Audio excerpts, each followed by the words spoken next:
खासेर खासेर खासेर ओ स्यो खासेर स्यो स्यो।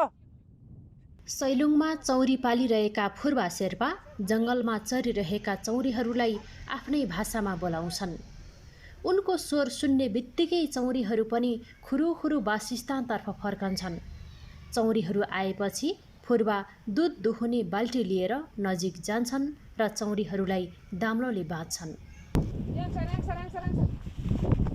यहाँ दाम्लोले घाँटीमा मात्र होइन पछाडिका दुवै खुट्टाहरू पनि बाँधिदिन्छन्। त्यसपछि सुरु हुन्छ दुध दुहुने क्रम। तर विडम्बना, त्यही चौरीको बाछोले भने आमाको दुध एक थोपा पनि खान पाउँदैन। फुर्बा शेर्पाले 5 वटा भन्दा बढी चौरी दुहुन्जेल हामीले नजिकैबाट नियालिरह्यौँ। उनले कुनै पनि बाछोलाई दुध दिएनन्। दुहुँदै भित्र भाँडोमा लगेर खन्याइरहे। फुर्बाकी श्रीमती पनि अर्कोतिर यसरी नै चौरी दुहुन व्यस्त हुनुहुन्छ। दृश्यमा पनि देख्न सकिन्छ एउटा चौरीले आफ्नो मरेको बाछोलाई मायाले चाटिरहेको छ र त्यही पीडाका बीच पनि दुध दिइरहेको छ। हामी लगभग 1 घण्टा त्यहीँ बस्यौँ। त्यतिन्जेलमा फुर्बा दम्पतिले सबै चौरी दुहिसके, तर कुनै पनि बाछोको भागमा दुध परेन। हामी अचम्ममा पर्यौँ। आखिर यस्तो किन गरिएको होला? यति धेरै बाछाहरू कसरी मरे होलान्? फुर्बाहरू भने आफ्नो आम्दानी र जीविकोपार्जनको कुरा मात्र गर्छन्।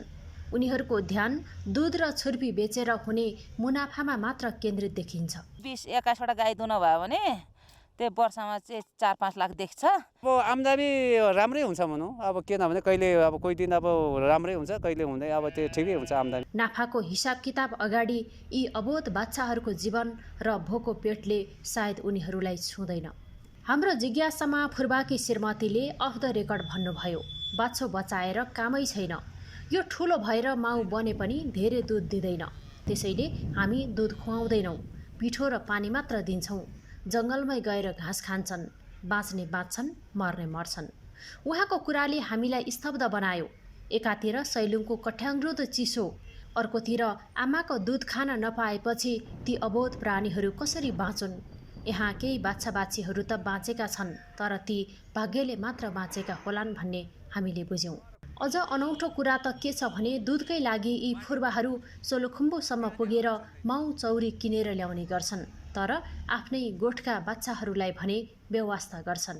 सैलुङमा यसरी चौरी पालेर छुर्पी बनाउनु जीविकोपार्जनका लागि राम्रो काम भए पनि नाफाको लोभमा बाछाहरूलाई यसरी दुध नखुवाउनु र उनीहरूको जीवन रक्षामा ध्यान नदिनु पक्कै पनि मानवीय कार्य भने होइन। यसमा सबैको ध्यान जान जरुरी छ।